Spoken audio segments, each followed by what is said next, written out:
Well, a few updates overnight. The first is imagery of the B-2 bombers returning to their home base in Missouri after an extraordinary 37-hour round trip. These are the stealth bombers which carried the bunker-busting bombs that were dropped on the nuclear sites in Iran.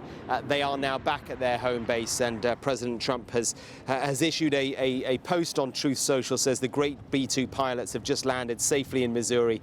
Thank you for a job well done. It was an extraordinary military operation, but what will the fallout be? I think that is the key question. How will Iran respond to this?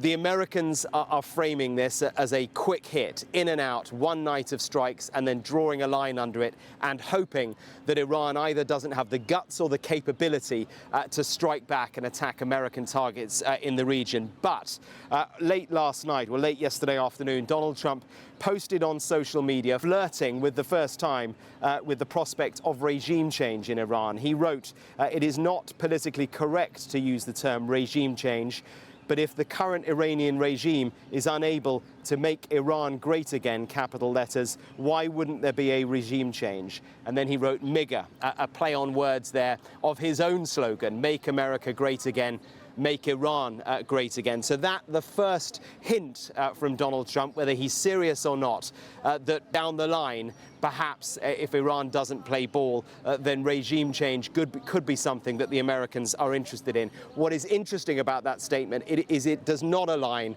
with what the Vice President J.D. Vance said to NBC News on Sunday, making clear that this, from an American perspective, is not about regime change.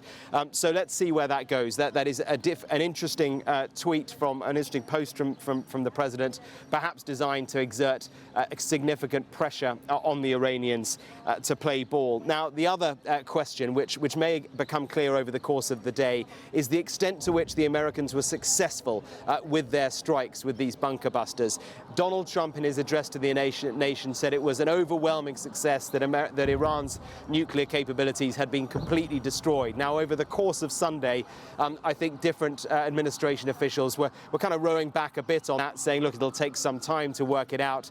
The vice president saying, over time, we will dismantle Iran's nuclear capability. And to that, Donald Trump posted yesterday, the damage to the nuclear sites in Iran is said to be monumental. The hits were hard and accurate. Great skill was shown by our military. But only when the IAEA inspectors are able to reach those sites will it become independently clear just how successful from an American perspective, how disastrous from an Iranian perspective those strikes actually were. Donald Trump will now focus on the NATO summit. That begins tomorrow in The Hague. He is due to go there. The focus, of course, for that would just a few weeks ago have been wholly on Ukraine. Now it will be, yes, on Ukraine, but also, of course, on Iran and the Middle East.